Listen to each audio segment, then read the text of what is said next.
Bonjour à tous. Il semble que la guerre en Ukraine commence à lasser l'opinion publique, alors ils reviennent à une peur sur le Covid. C'est très net. C'est très net. On voit depuis 2-3 jours des alarmes, des articles de presse beaucoup plus alarmistes, justement.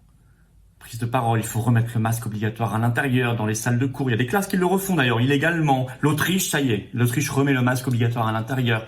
Finalement, l'Italie prolonge un peu plus son pass. Bon, il y a des alertes. 4e dose. Il y a des alarmes, il y a des états de fait, et il y a un combat. J'ai évoqué tout cela. Il y a le combat pour la vérité, d'ailleurs, aussi bien derrière le Covid que l'Ukraine. Ça, c'est essentiel. Alors, j'ai évoqué tout cela dans le discours que vous allez voir dans cette vidéo. Vous me direz ce que vous en pensez sous les commentaires, dans les commentaires sous la vidéo, bien évidemment. Et on va pas lâcher l'affaire. Oh, certainement pas. On sera avec Maître Divisio, notamment, pour le Printemps des Libertés, événement exceptionnel, national, ce samedi 26 mars. Rendez-vous à Paris, 14h, place du Palais Royal pour un grand cortège national. On ira jusque sous les fenêtres de Véran. On prend ces drapeaux français. On ramène des gens qui sont jamais venus. Ça, c'est vachement important. Pourquoi? On sera à 2 semaines du premier tour de la présidentielle. C'est le moment de se faire entendre. On aura tous les médias qui seront là puisqu'on sera à 2 semaines du premier tour. C'est le moment de faire une pression extraordinaire. Réintégration des travailleurs suspendus et tout le reste. On se bat comme des lions, comme on le fait depuis 17 mois, nous aux patriotes. C'est pour ça qu'il faut s'abonner à cette chaîne YouTube. Je compte sur vous. Un clic, 1 seconde, c'est gratuit, vous le faites maintenant. Ça donne de la viralité mécaniquement par les algorithmes de YouTube à toutes ces vidéos. Il faut nous rejoindre, il faut nous aider, il faut nous soutenir. On ne peut pas continuer si on n'a pas votre soutien, si on n'est pas encore plus nombreux. Je vous le dis très franchement, parce que on a toute la caste, toute l'oligarchie mondialiste, européiste, covidiste face à nous, otaniste aussi. Et c'est très compliqué, sauf si vous êtes là. Alors, si vous voulez nous aider dans ce combat pour la liberté, la souveraineté, les enfants, les générations qui viennent, la France libre, souveraine, l'humanité, alors il faut adhérer ou reprendre votre adhésion annuelle maintenant. Faites-le maintenant, ce sera fait ou pensez-y en fin de discours, mais faites-le, pensez-y. Le lien pour adhérer ou réadhérer se trouve, c'est le même lien, hein, il est sous la vidéo en description, il est également en premier commentaire épinglé, il sera également en fin de discours en cliquant là ou là sur l'écran. Il y a une autre possibilité qui peut s'additionner, c'est faire un don de soutien aux patriotes, où c'est vital. Ça coûte tellement cher et on a tellement de projets. Je vous ai dit, McKinsey, Pfizer, l'Union européenne, l'OTAN, l'identité numérique européenne, tellement de sujets, la corruption, les conflits d'intérêts, tellement de sujets. Mais pour ça, il faut quelques moyens. Si vous en avez la possibilité, faites un don de soutien aux patriotes. C'est un autre lien qui est sous la vidéo en description. Comme les dons d'ailleurs, comme les adhésions et les réadhésions sont défiscalisés aux 2/3 pour vous, pensez-y. Voilà, bravo donateurs, aux réadhérents, bienvenue aux nouveaux patriotes avec cette carte orange de résistance, de libération nationale. Bon discours et vive la France. Pour montrer que nous sommes des Français libres et que nous ne nous laisserons pas avoir par les sinistres plans de Macron et de l'oligarchie.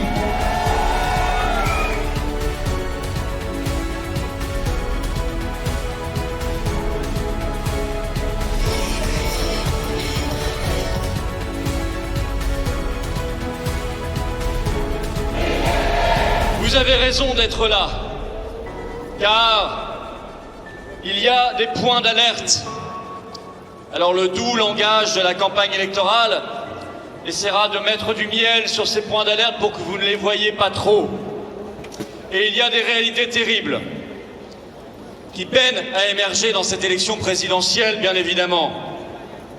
Et je l'ai dit, je me réjouis que Nicolas Dupont-Aignan soit là, parce que il fut le seul candidat à l'élection présidentielle qui a participé à nos combats.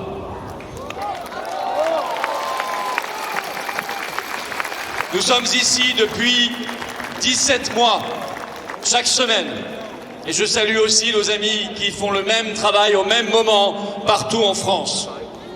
Tous les politiques auraient dû se saisir de ce combat essentiel, parce que c'est un combat qui touche à l'avenir, un combat qui touche à nos valeurs, un combat qui touche à notre liberté, un combat qui touche à notre dignité, à notre humanité et qui touche à l'avenir de nos enfants. La plupart ont détourné le regard.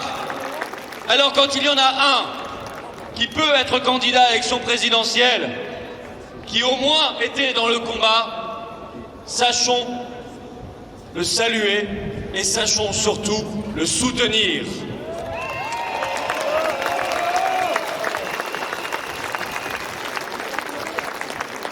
Oui, chers amis, des alertes sont là.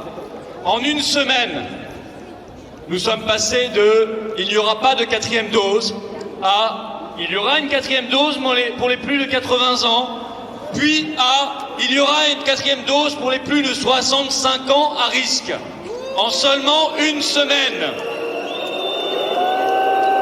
Au même moment, le PDG de Pfizer, M. Bourla, déclarait aux États-Unis à la télévision qu'il fallait une 4e dose pour tous. Personne ne va vous en parler dans cette campagne présidentielle. Mais réfléchissez bien. La 4e dose est évidemment le marchepied du retour du pass vaccinal parce qu'ils savent que plus personne n'acceptera de se faire injecter. Et donc pour forcer à la 4e dose, ils seront forcés de remettre le pass vaccinal après les élections. Celui-ci n'est que suspendu tant qu'il n'est pas définitivement abrogé, et ça n'est pas le même mot, et ça n'a pas le même sens, alors notre combat et notre résistance seront totales.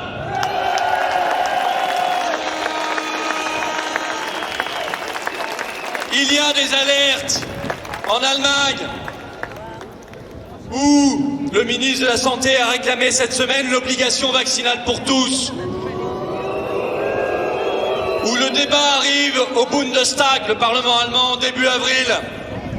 Et on sait à quel point Macron est le petit caniche de l'Allemagne, à quel point il adore imiter, copier, suivre les Allemands. Évidemment, il ne vous en parlera pas avant l'élection, mais nous avons le devoir de nous tenir alertés, informés et d'être dans la vigilance totale. S'il y a obligation vaccinale, alors nous ne serons plus simplement dans la résistance totale, mes chers amis, je vous le dis solennellement, nous serons dans la désobéissance totale.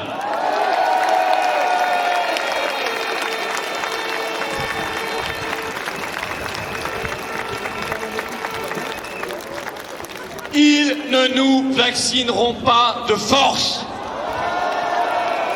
Ils ne nous imposeront rien de force. S'il faut aller à la désobéissance, nous irons à la désobéissance.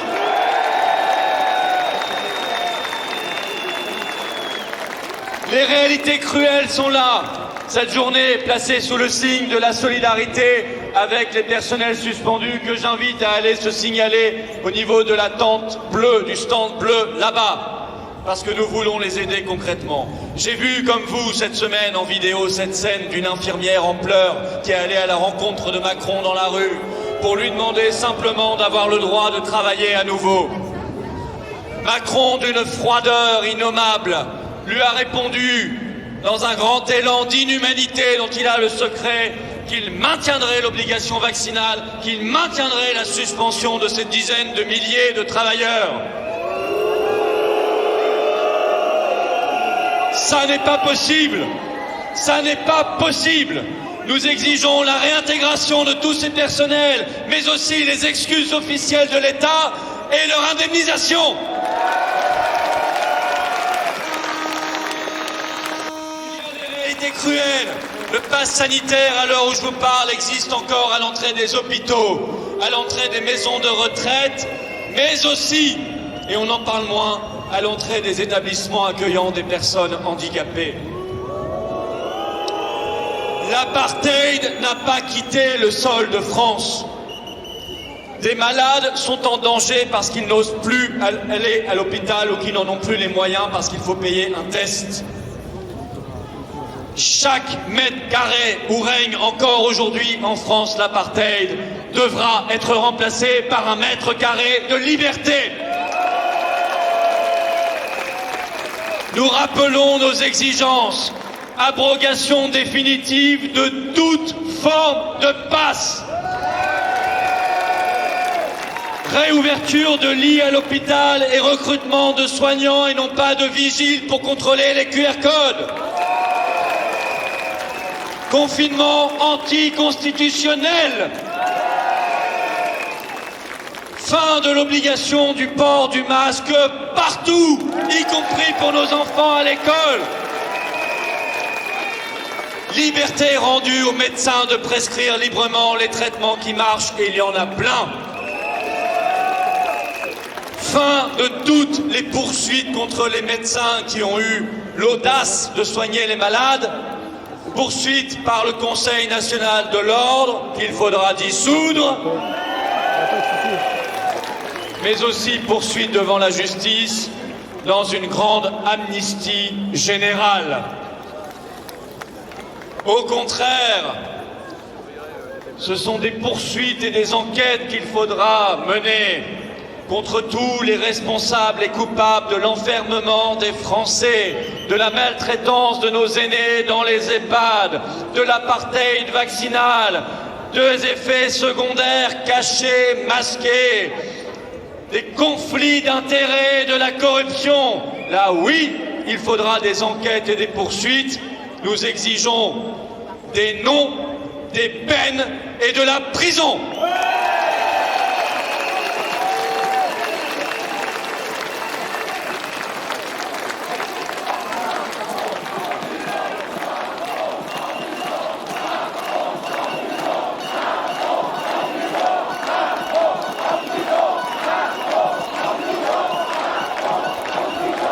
Il ne sera d'ailleurs pas le seul à aller en prison.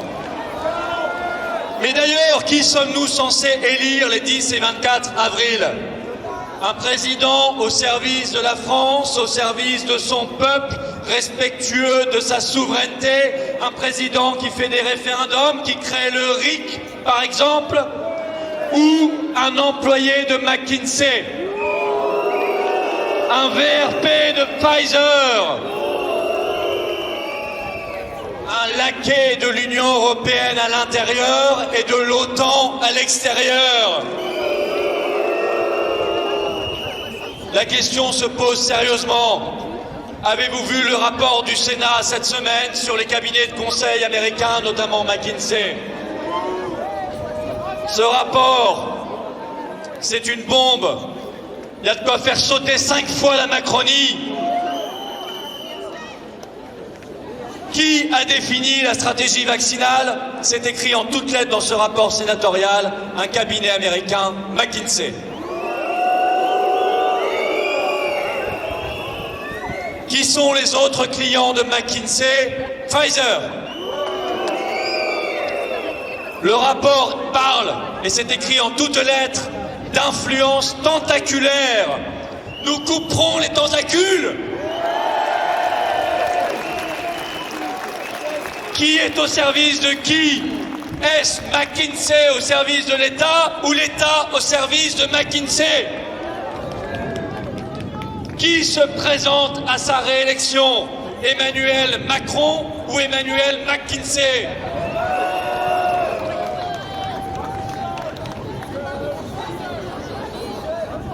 L'heure est venue de mettre fin à ces scandales.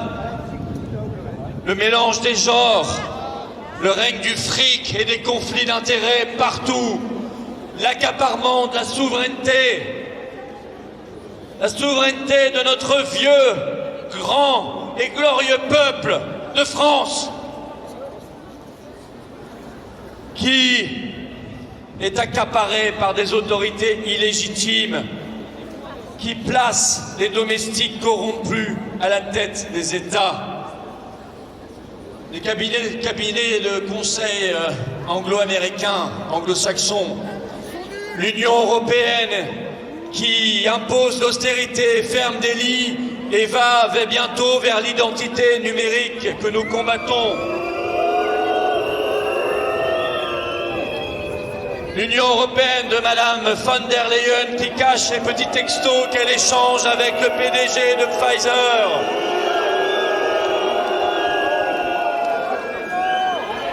Cette Union européenne, il faudra bien la quitter un jour, et il faudra bien laisser le choix, en tout cas aux Français. Nous irons faire ce Frexit. Frexit. Frexit.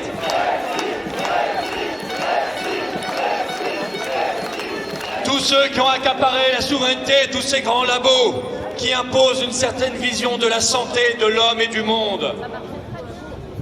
qui imposent leurs schémas vaccinaux, qui suivent les mêmes courbes que leurs profits en bourse. Toutes ces instances supranationales qui nous accaparent notre liberté, je pense aussi à l'OTAN, qui partout portent la guerre dans le monde depuis 30 ans qu'elle aurait dû disparaître. Moi, je n'ai pas oublié les centaines de milliers d'enfants irakiens affamés et tués, dont plus personne ne parle et dont personne d'ailleurs n'a jamais parlé. Ces organisations qui cherchent la tension et la guerre alors qu'elles devraient œuvrer à la désescalade et à la paix. Je n'ai pas oublié ce qui s'est passé en Libye et je suis scandalisé de voir qu'on continue d'inviter sur les plateaux BHL qui paradent partout.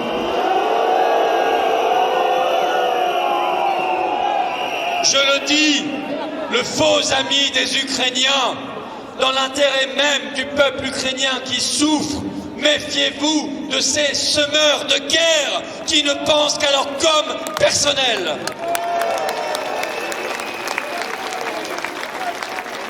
Oui, reprenons le contrôle. Faisons cette grande œuvre de libération nationale.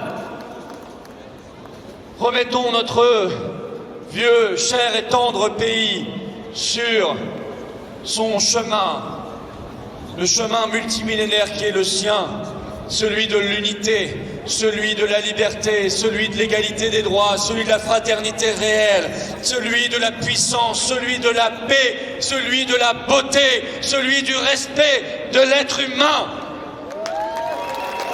Il y a tant à faire, mes chers amis, tant à faire chaque jour pour résister.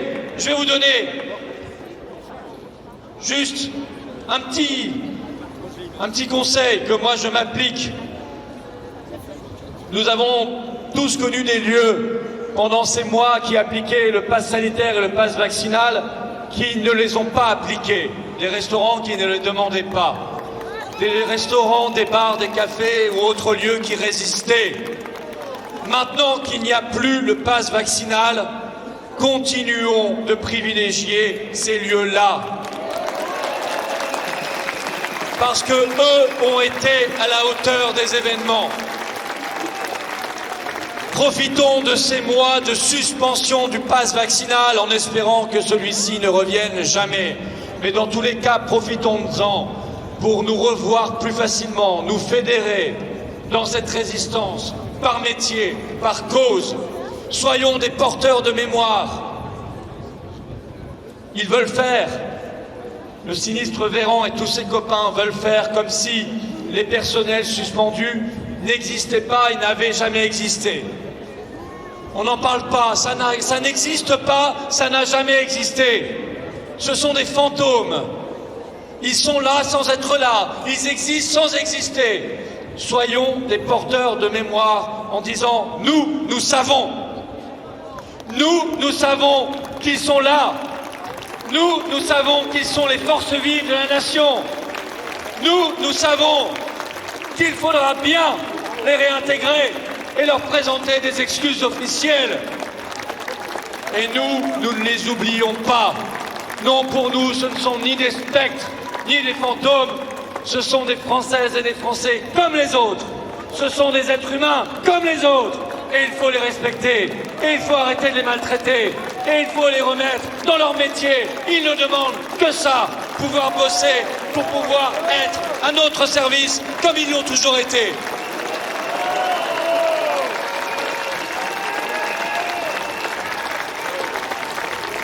Soyons prêts dans les grands combats vers cette libération.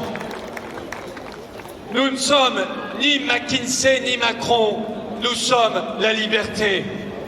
Nous ne sommes ni pass sanitaire ni pass vaccinal, nous sommes l'égalité.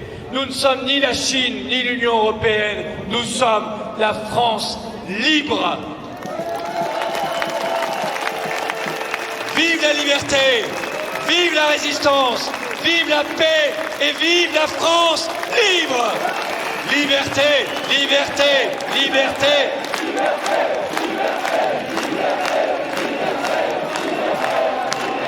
Les Français, nos fils et nos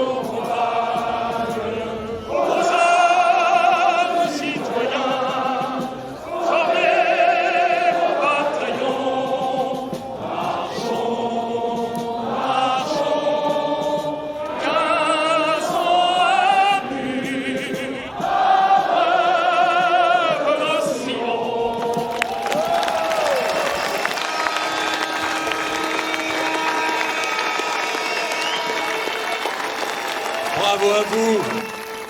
Il fait